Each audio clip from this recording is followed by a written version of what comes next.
بسم الله الرحمن الرحيم. مرحبا بكم في مؤسسة مربيضة لصناعة الصابون ومواد الجلد الطبيعية من ولاية مسكرة. بسم الله، نعرفوكم على المنتوجات تاعنا.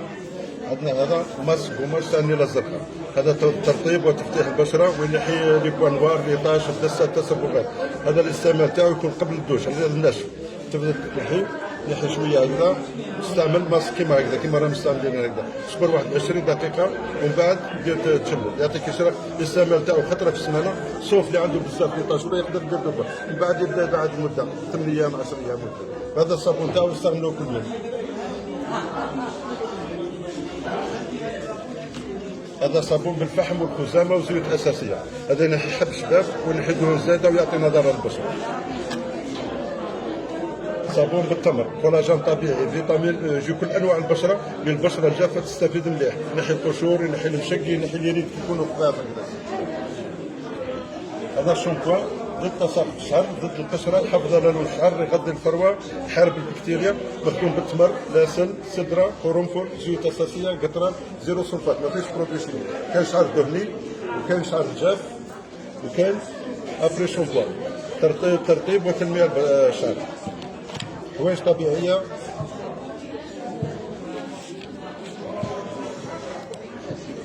عندنا صابون حليب الماس يرد ترطيب وتفتيح وينحي حب الشباب وينشف الوجه البشره الدهنيه.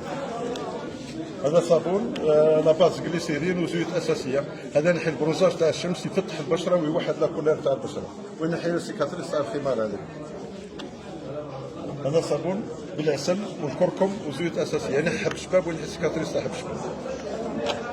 هذا صابون بالشب اللي عنده البشره دهنيه بزاف، يغلق المسامات، ينشف الوجه، يعقم الوجه ومامطون يشد البشره ومامطون يقتل الميكروبات تاع الحلاقه.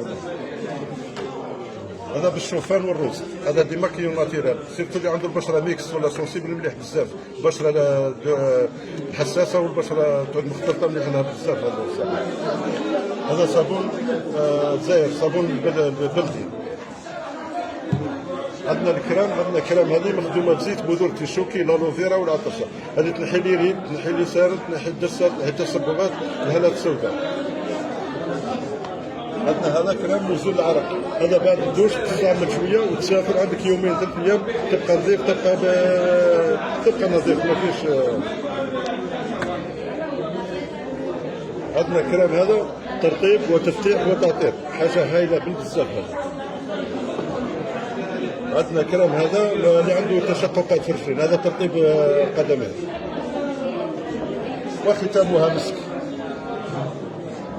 شكرا لغرفة الصناعة التقليدية لولاية غرداية على استقبالهم تاعهم وعلى احسن ضيافة تاعهم، ونشكر المسؤولين تاعها وإطاراتها، وشكرا جزيلا.